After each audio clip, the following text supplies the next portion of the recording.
State sentinel में आपका स्वागत। मैं हूं रविंद्र सिंह।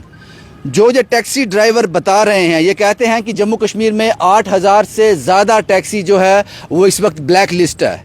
उसका कारण क्या है, जब मैं आपको बताऊंगा आप हैरान हो जाओगे। अमरनाथ यात्रा आने वाली है, 28 को पहला जत्था रवाना होगा, 29 को दर्शन होंगे पहले। लेकिन विदाउट 8000 गाड़ी ब्लैक लिस्ट का मतलब है 90 दिनों के लिए ब्लैक लिस्ट किया गया है। कारण ये है कि आपकी गाड़ियों में बहुत सारे चालान हो चुके हैं, वायलेशन बार बार हो रही है। लेकिन जो मैंने चेक किया, इन ड्राइवरों से बात की, जो चेक किया, वो सामने आया है कि जितनी बार भी ओवरलोडिंग का चालान होता है या किसी और बात का चालान होता है, वो सारे चालान पेड हैं। बात समझ आती है कि मैं गाड़ी लेकर निकला, मेरी गाड़ी का फ़ोटो खींच लिया गया, मुझे चालान कर दिया गया और मैंने 30, 35, 40 दिन तक वो चालान नहीं भरा तो मेरी गाड़ी ब्लैक लिस्ट हो गई। ये कहते हैं जितने भी चालान हमें हुए हैं वो सारे पेड हैं, हमने ऑन स्पॉट पेड किए हैं या कोर्ट में जाकर पेड किए हैं। उसके बावजूद भी हमारी गाड़ियाँ 90 दिनों के लिए ब्लैक लिस्ट हैं। ब्लैक लिस्ट का मतलब ये है कि आप सड़क पर गाड़ी नहीं चला सकते, अगर सड़क पर चलाओगे तो गाड़ी सीज हो जाएगी। ये कुछ लोग हैं जो उधमपुर से आए हैं, कटरा से आए हैं, जम्मू से हैं। ये टैक्सी ड्राइवर हैं और इनके हाथ में वो सब चालान है। अब यहाँ ये समझना होगा कि इस तरह तो टैक्सी ड्राइवर मर जाएगा। 8000 गाड़ी ब्लैक लिस्ट कर दी गई है। लेकिन अगर ये वायलेशन कर रहे हैं बार बार और आप चालान कर रहे हो, ये पेड कर रहे हैं, दैट मीन्स कि आपका तो रेवेन्यू जनरेट हो रहा है।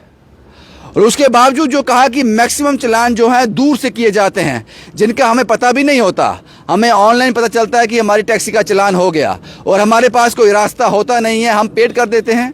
उसके बावजूद भी हमारी टैक्सियों को ब्लैक लिस्ट कर दिया गया। और एक टैक्सी का एग्जाम्पल इन्होंने दिया, बताया कि 3 महीने तक वो ब्लैक लिस्ट रही। अब ड्राइवर को उम्मीद हुई थी कि 90 दिन पूरे हो गए, अब मुझे वापस रोड पे आना है।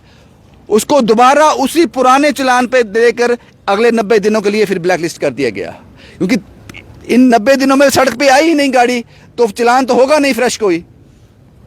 तो ये मुझे लगता है कि RTO Jammu, RTO Udhampur, RTO Reasi को इन बातों पर ध्यान देना चाहिए, क्योंकि आपके लिए महज एक ऑर्डर निकालना कि ब्लैक लिस्ट कर दो, उसके पीछे परिवार हैं, शिक्षा है, खाना है और बहुत सारी चीज़ें हैं।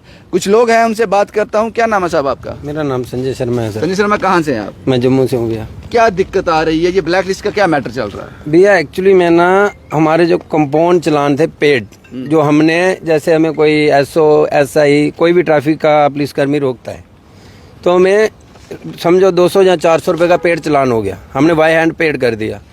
उस पेड की रसीद मिलती है? रसीद मिलती है, सब कुछ पेड कर दिया। पेड करने के बाद क्या हुआ, इन्होंने मशीनों, इनके ऑनलाइन सिस्टम है तो उसमें इन्होंने गिने कि एक गाड़ी 6 दिन के लिए कश्मीर जाती है, सपोज करो। जितने भी चालान है, मेरी गाड़ी का अगर 100 चालान है, 98 चालान कश्मीर के हैं। वहाँ पे क्या है, रोक के एक छोटा सा 200 रुपये का कंपाउंड दे देते हैं, 400 का कंपाउंड दे देते हैं। उनको भी पता है कि अगर गाड़ी को 5000, 4000, 3000 का हम चालान करेंगे तो ट्रांसपोर्टर पहले ही मर चुका है, क्योंकि इस इंडस्ट्री का कुछ आज तक हुआ ही नहीं है, अब तो बिल्कुल ही खत्म हो गई है। तो ये 200 या 400 रुपये का चालान देते थे, 200 रुपये का तो छोड़ देते थे कंपाउंड करके, बाई हैंड हम पे कर देते थे। इनकी मशीन में वो इन्होंने काउंटिंग की, आईजी कश्मीर से ये ऑर्डर निकला हुआ है। हम ट्रांसपोर्ट कमिश्नर से मिले, एसएसपी से मिले, आज यहाँ पे नरवाल में एडीजी कौन बैठता है वहाँ पे गए, कोई यहाँ पे जा रहे हैं बोलते हमारे हाथ में है नहीं। आरटीओ जम्मू से मिले, जिसके पास जा रहे कुछ पता नहीं चल रहा है। आपकी गाड़ी को ब्लैक लिस्ट करने का कारण क्या है? कारण ये है कि बोरे इतने चालान वायलेशन ओवरलोड का क्यों हुआ है। ओवरलोड का वो तो पेड है, पेड है। और क्या इनका कहने का मतलब है कि 35 चलानों के, 40 चलानों के ओवरलोड के, वो मिनिमम एक ट्रैफिक वाले चलान देते थे। उनको पता है अगर 500,000 का दिया तो इतना तो गाड़ी को इनकम नहीं है पर डे की। तो 200 रुपये का एक मिनिमम ओवरलोड का चलान देते थे। तो वो ऑनलाइन सिस्टम में इन्होंने उसमें काउंटिंग की कि एक गाड़ी को इतने चलान कैसे हो गए, कैसे हो गए। तो इन्होंने इसलिए किया कि एक गाड़ी वायलेशन कर रही है बार बार, चाहे गाड़ी का सब कुछ कंप्लीट है। ट्रैफिक वाले रोकते थे, बोलते थे कि हमें एक ऑर्डर है ऊपर से कि प्लीज 50 चालान का हमें टारगेट आज, तो हमें करना है। तो ड्राइवर तो आप उसमें हाँ पे हाँ मिला देते, क्या करेंगे बोलो, हम क्या कर तो वही नंबर जो है आपके लिए मुसीबत हाँ, वो काउंटिंग हो गया, ऑनलाइन सिस्टम है। जब काउंटिंग हो गया तो ऊपर से ऑर्डर निकल गया कि नहीं गाड़ी ने वायलेशन इतनी की है। इसका मतलब ये है कि जो ग्राउंड, नहीं सर मेरी बात सुनिए, इसका मतलब ये है कि जो ग्राउंड में चालान कर रहा है वो आपसे रिक्वेस्ट करके चालान तो करवा रहा है, लेकिन अफसर जो एसी रूम में बैठे उसको पता नहीं है, उसको पता बार बार वायलेशन हो रही है। ये देखिए, क्लोज करिए, मैं दिखाता हूँ। ये गाड़ी है मेरी JK02VL0063। अगर इस गाड़ी का एक भी चालान पेंडिंग है मैं 50,000 देता हूँ और बोलता हूँ ये गाड़ी मेरी ब्लैक लिस्ट हो गई। 90 क्लियर है, सब क्लियर है। 90 दिन के लिए ब्लैक लिस्ट हो गई ये गाड़ी मेरी। रीजन क्या, हम लोगों ने क्या गुनाह कर दिया? आपने सर किसी से पूछने की कोशिश नहीं की? सर कहाँ जाए, ट्रांसपोर्ट कमिश्नर से मिले, उन्होंने इतने अच्छे से हमारी बात सुनी, अंदर बिठा के बोल रहे एसएसपी ट्रैफिक जाओ। हम पाइन तीर्थी में एसएसपी ट्रैफिक गए, वो बोल रहे ये हमारा मैटर नहीं है, ये ऊपर से आया है। ऊपर कहाँ से? भगवान से? ऊपर वाला जाने, फिर जहाँ गए हम मिले हैं, ऊपर जहाँ जिस ऑफिसर के पास गए उसने अच्छे से बिठा के बात की है। ट्रांसपोर्ट कमिश्नर से ऊपर क्या है? अब उन्होंने बोला हमारे हाथ में है ही नहीं कुछ। तानाशाही है। अगर ये कोई बात हो ना, कोई रूल रेगुलेशन की बात हो तो उस चीज का हल हो जाता है। ये मन मर्जी है इन लोगों की। ये जहाँ ब्लैक लिस्ट है, मैं टैक्सी यूनियन प्रेसिडेंट विजय डोगरा हूँ। ये इनका मतलब ये एक बात की मुद्दा नहीं है, ये हर बार ये अपनी मन मर्जी से करते हैं। हाँ, ये जो इन्होंने चलान किए, अगर हमने वो चलान कोर्ट में जा करके, पहला नंबर तो 2022 के जो चलानिंग है इनके सिस्टम में, वो हमारा कंप्यूटर इनका पैसा रिसीव ही नहीं करता। उसके बावजूद ही हमने रिक्वेस्ट की, फिर इन्होंने हमें कोर्ट में भेजा। हमने कोर्ट से भी जो फाइन करवा के रसीदें हमारे पास है, वो आज की डेट में भी वो गाड़ी इनकी सिस्टम में ब्लैक लिस्ट है। इनका खुद का सिस्टम अभी तक बना नहीं। ये हम लोगों को हरासमेंट करते हैं। जो एक्सपेरिमेंट, जितना भी एक्सपेरिमेंट करते हैं जम्मू में लाके हमारे ट्रांसपोर्टर के ऊपर कर रहे हैं। तो हम ये आपके चैनल के माध्यम से एडमिनिस्ट्रेशन को और ये अपने ब्यूरोक्रेसी जो भी हमारे एलसी प्रशासन से ये गुजारिश करते हैं कि हमारे टैक्सी ड्राइवरों के साथ ये बहुत बेइंसाफ़ी हो रही है, हरासमेंट किया जा रहा है हम लोगों को। देखिए हमारे पास अगर टैक्सी, हम टूरिस्ट को लेके जाते हैं, अगर कोई टूरिस्ट को पेशाब कहीं आ जाता है, जब बाथरूम कहीं रुकने पानी के लिए रुकते हैं, ये फ़ोटो खींच के डाल देते हैं, चलान कर देते हैं। ये कोई बात नहीं हुई। हमने पहले भी रिक्वेस्ट की थी, अगर हमारा ड्राइवर वायलेशन करता, ठीक है, वायलेशन जो भी इंसान करता है उसके ऊपर कार्रवाई होनी चाहिए, हम भी कहते हैं। मगर जो हमारा अगर ड्राइवर वायलेशन कर रहा है तो इनको सामने खड़े करके उसका फोटो, हमने बोला कि फ्रंट से खींचो, आप जो भी उसके ऊपर एक्ट बनता है वो उसको करो। आपके कहने का मतलब है कि ड्राइवर को पता ही नहीं कहाँ वायलेशन किया, चलाना जाता है। बिल्कुल सर, ये 100 वो चलान फिर काउंट हो जाता है, काउंट होने के बाद गाड़ी ब्लैक लिस्ट। इन्होंने अच्छे भले ड्राइवर कौम को क्रिमिनल बना दिया। हम लोगों को क्रिमिनल घोषित कर दी है, लोगों को दिखाने के। कानून की नज़र में हम लोग क्राइम करने वाले हो गए। 30-35, देखो 35 बार वायलेशन कर लिया, और 35 बार वायलेशन को पेड भी किया, उसके बाद फिर ब्लैक लिस्ट। बिल्कुल सर, ये देखिए आप मनमर्जी है कि नहीं। देखिए मेरी बात सुनो, वायलेशन ड्राइवर एक इतने जिम्मेवार आदमी होता है, उसके साथ पैसेंजर होते हैं, वो अपनी जिम्मेदारी को खूब जानता हुआ ये अपनी जितने भी चलान होगा, आप फोटो, आप इनसे कभी फोटोग्राफी निकालें, आप देख लीजिए, ये सब मनमर्जी से इन्होंने चलानिंग किया। इसमें देखिए आज की डेट में अभी भी आप प्रेजेंट अगर लाइव करेंगे ना, हमारे रघुराम बाजार में मंदिर में जाते हैं टूरिस्ट हमारे गाड़ी टैक्सी लेके, वो अब धूप में तो बैठेगा नहीं ना, जैसे ड्राइवर इधर छाए में बैठा होगा, ये फोटो खींच लेंगे वहाँ से। ये तो इन्होंने पहला नंबर टैक्सी ड्राइवरों के लिए किया क्या है आज तक? हमारे को खड़े गाड़ी करने के लिए जगह नहीं दी। कितनी गाड़ियां ब्लैक लिस्ट है आज की डेट में? ब्लैक लिस्ट का कोई नंबर नहीं है, मगर 8,000 गाड़ी का नंबर है जो इन्होंने अपना कश्मीर का पूरा आरटीओ ऑफिस में बना के रखा। हम खुद मिले हैं वहाँ पे। ये बंदा है, इसका एक गाड़ी से घर चलता है। प्रशासन कभी भी ये नहीं बता रहा कि कोई भी जिम्मेदारी नहीं ले रहा, इनको किसी को नहीं पता। हमने देखिए ज्वाइंट कमिश्नर से बात हुई, ट्रांसपोर्ट कमिश्नर से बात हुई। अब ट्रांसपोर्ट कमिश्नर साहब ने ये बोला कि ये डायरेक्शन हमें आईजी ट्रैफिक से हमें आई है, हमने उसके ऊपर काम कर रहे हैं। ट्रैफिक कश्मीर से हमने आज मेमोरेंडम दिया है उनको, इन बातों का जवाब मांगा हुआ है। दैट मीन्स कि फाइन तो ठीक है, कोई वायलेशन करता है उसको फाइन करो, ये तो सजा दे रहे हैं। बिल्कुल, देखो ये सजा दे रहे हैं, फाइन नहीं कर रहे हैं, ये सजा दे रहे हैं। अब दूसरा कहते हैं, जैसे हमने कोर्ट से हमने फाइन करवा लिया, स्लिप ले लिया, अब ये कहते हैं आप खुद जाओ ऑफिस में अपलोड। फिर मेरे कहने का मतलब ये कंप्यूटराइज सिस्टम जो बनाया हुआ है, डिजिटल बनाया हुआ है, ये क्या है? फिर ये तो मनमर्जी हुई ना। वो तो कोर्ट से डायरेक्ट चला जाएगा उनके पास कि ये पेड हो वो गया। इनका काम था ना सर, इनका। अगर मैंने वो कहते हैं खुद लेके जाओ। देखिए एक गाड़ी का अभी हमने कश्मीर में जाके फाइन करवाया। फाइन देखो 100 रुपए की बात, क्राइम होता है। हमें भी दुख होता है कि हम देखो 35 हमने क्राइम किया हुआ है, ये तो गलत बात। हमारे ऊपर ये एक धब्बा लगाया जा रहा है, ये हम इसको स्वीकार नहीं करेंगे। मैं कोर्ट में लड़ाई लड़ूंगा इसके लिए। ये देखिए, ये हमने 2 महीने पहले ये कोर्ट से श्रीनगर कश्मीर में जाके 100 रुपया हमें फाइन हुआ है। आज की डेट में आप देखेंगे ना, इस गाड़ी का 0627 ये आज भी शो करेगी ब्लैक लिस्ट में। अच्छा, ये चलान वहाँ चढ़ा ही नहीं? चढ़ा ही। ये किनकी जिम्मेवारी है? प्रशासन की जिम्मेवारी नहीं, ये हमारी जिम्मेवारी है। हम जाके उनको बताएं, एक तो पैसा दे दिया। कंप्यूटर चलाना आते हैं ड्राइवर को? सीखने पड़ेगा। अब वो सीखना पड़ेगा ना। पहले मैंने भरे हुए चलान, मेरी मैडोर गाड़ी है, तो वो भी उसका भी यही कह रहे हैं। ये बंदा 18,000 रुपए मैंने भरा हुआ है चलान। 3 महीने से गाड़ी बंद है। जसवंत सिंह, एक गाड़ी मैं कटरा से आया हूँ। मेरी गाड़ी 3 महीने से इन्होंने ब्लैक लिस्ट की है। घर में बैठा हुआ है बेचारा। मेरे को अभी मेरी ब्लैक लिस्ट से बाहर निकली नहीं है, मेरे को फिर से ऑर्डर आ गया कि तेरी गाड़ी फिर से ब्लैक लिस्ट की जाएगी।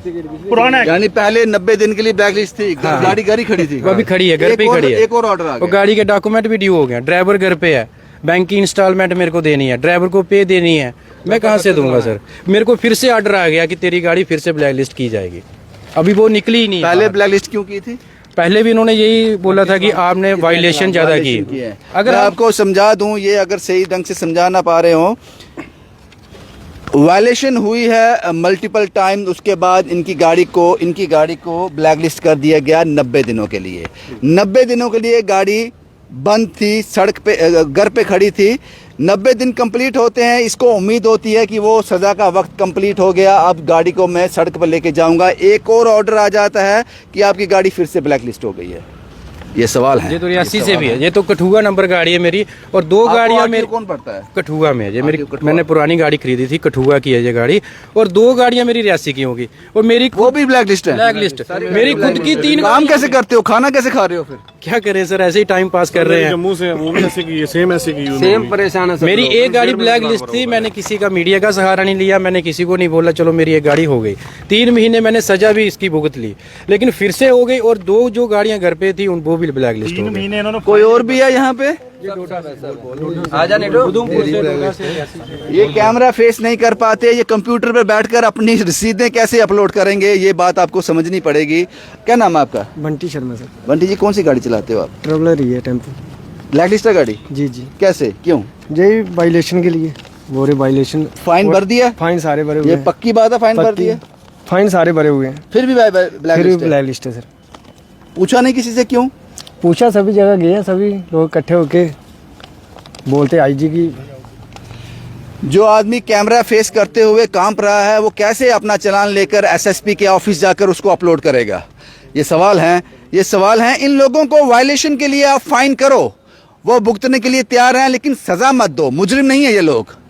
वायलेटर और मुजरिम में फर्क है। और वायलेशन भी वो जिसमें कभी रिक्वेस्ट की जाती है, करवा ले यार कंपाउंड 1, हमारा नंबर बढ़ जाएगा। क्योंकि कमरे में बैठा हुआ ऑफिसर को ये बात समझ नहीं आती, उसको सिर्फ मल्टीपल वायलेशन दिखती हैं। ये समझ नहीं आता कि ये वायलेशन हुई भी है या नहीं, सिर्फ कागज पे है, जो इन लोगों का कहना है। कोई और बात करना चाहता है? आपका नाम क्या साहब? मेरा नाम जावेद इकबाल है सर। कहाँ से हैं आप? कटरा से हूँ सर। क्या आपकी क्या दिक्कत है? सर यही है, बिना बताए अभी मेरे को तो कोई नोटिस भी नहीं आया है। गाड़ी मैंने ऑनलाइन चेक की तो उसके डॉक्यूमेंट सब ला कर दिए गए हैं, हमें तो पता भी नहीं चला कि क्या हुआ है क्या नहीं हुआ है। कोई चालान पेंडिंग तो नहीं है? कोई एक भी चालान पेंडिंग होगा तो डबल पेमेंट करने के लिए तैयार हैं हम।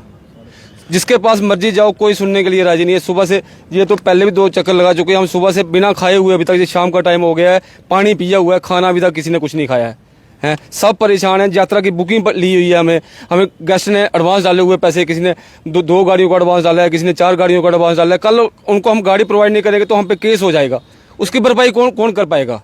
अच्छा, जो यात्रा शुरू होने वाली है वो एडवांस पकड़ लिया आप लोग? हाँ, बुकिंग आई हुई है हमारे पास, गेस्ट ने एडवांस डाला हुआ हमें। हमारी गाड़ी ब्लैक लिस्ट हो गई है, रोड पे कैसे चलाएंगे? अगर उनको गाड़ी नहीं देंगे तो वो हम पे केस कर देंगे। उनके पास शिफ्ट हो गई कि हमने इनको पैसा दिया हुआ है। प्रशासन को ये तक नहीं मालूम कि ये जो एक्ट है किसके तहत आता है। ये हम लोगों को पूछ रहे हैं, हम लोगों को कैसे पता चलेगा कि हमने वायलेशन कैसे, कौन सा किया हुआ, किस वक्त किया हुआ। आज हम हफ्ते से चक्कर लगा रहे हैं, मगर कोई भी ऑफिसर ये जिम्मेदारी लेने को तैयार नहीं है कि ये मेरे एक्ट में आता है। जहाँ ऊपर जाओ, वो आगे पता है, मार्क करता है, हमें आगे फॉरवर्ड करते रहता है, कभी उसके पास जाओ, उसके पास, मगर आज तक हमें किसी ने जवाब नहीं दिया कि इसका हल क्या है। ठीक है, फाइन किया, वायलेशन होना करता है, उसके ऊपर सजा होना चाहिए। बात आ गई साहब, आपकी बात आ गई। सबसे बड़ी बात है, मैं कहता हूँ ये इनके पास सारा एक से एक सीरियल बाई नंबर है। अब चालान निकालिए, गाड़ी जम्मू से 200 किलोमीटर तक, काजीकुंड तक 200 किलोमीटर आता है। बीच में कोई वायलेशन? मैं बोलता हूँ ना, मैं बोलता हूँ अगर 100 चालान है, मैं दावे के साथ कहता हूँ 98 चालान कश्मीर के, और सारे 200 रुपए के चालान है। वो एक मिनिमम क्या होता है, इन्होंने एक टारगेट दिया होता है एसओ को कि 50 चालान करने हैं, वो बेचारे हमें रिक्वेस्ट करते प्लीज 200 का कर दो, हमारा नंबर क्योंकि उनको तो ऑर्डर है ना, वो उसके हाथ बंधे हैं, खुद बोलते हैं हमें कि हमारे हाथ बंधे हैं। मगर इन्होंने एसी रूम में बैठ के ऑर्डर निकाल दिया। फंस कौन गया? हम लोग। मेरी 4 गाड़ियां ब्लैक लिस्ट है सर, उस पर यात्रा का एडवांस लिया, कैसे गाड़ी कैसे प्रोवाइड करेंगे? अभी हमें बोलते हैं कि इन्होंने तो ट्रांसपोर्ट SRTC ने हमें डायरेक्शन दी है। 40,000 रुपये पर मंथ, 35,000 रुपये EMI है। बैंक तो नहीं वेट करेगा ना, बैंक तो नहीं देखेगा गाड़ी ब्लैक लिस्ट है। आपकी बात आ गई साहब, आपके लोगों की बात आ गई। ये लोग उधमपुर से, कटरा से, जम्मू से टैक्सी के लोग हैं। 8,000 से ज़्यादा गाड़ी ब्लैक लिस्ट है। और सबसे बड़ी बात मैं आपको बता दूं, जो इन्होंने कहा वो सवालिया निशान खड़े करती है। वो कहते हैं कि मैक्सिमम जो चलान हुए हैं वो कश्मीर घाटी में हुए हैं, जम्मू की बाउंड्री से बाहर हुए हैं। तो क्या इसका मतलब निकाला जाए कि पुराने ज़माने में डिस्क्रिमिनेशन की बात होती थी, वो यहाँ पर इम्प्लीमेंट तो नहीं हो रही कि जम्मू गाड़ी नंबर आ रही है, कटरा गाड़ी नंबर आ रही है, कठुआ गाड़ी का नंबर आ रही है, चलान कर दो। ये चीज़ें सोचनी पड़ेंगी। आपको वायलेटर को फाइन करना है, सज़ा नहीं देनी है। अगर 90 दिन के लिए अगर मेरे पास टैक्सी है, उसकी मैं 20-25 हज़ार किश्त दे रहा हूँ, मेहनत कर रहा हूँ, 90 दिन के लिए आपने वो मेरी ब्लैक लिस्ट कर दी, जबकि मेरी गलती कोई नहीं है, सारे चलान भरे हुए हैं, उसके बावजूद आपने ब्लैक लिस्ट कर दी। तो इतना बता देना कि मेरे बच्चे खाना कहाँ से खाएंगे। वो 3 महीने स्कूल वाला इंतज़ार करेगा, 3 महीने बैंक वाला इंतज़ार करेगा। आपको वायलेटर को सज़ा देनी है साहब, वायलेटर को फाइन करना है, उसको मौत की सज़ा नहीं देनी है। इन चीज़ों पर काम करना पड़ेगा आपको। इसीलिए बाद में सड़कें जाम हो जाती हैं, प्रोटेस्ट होते हैं, फिर आप में से कोई ADC DC आकर उनको आश्वासन देता है। उस लेवल तक जाना क्यों? गरीबी हटानी है, गरीब को नहीं। लेकिन जो लोग इन लोगों ने कहा तथ्यों के साथ, अगर वो सही है तो आपको इनिशिएटिव लेकर इस पर काम करना चाहिए। शुभम कुमार के साथ Ravindra Singh, the state sentinel के लिए।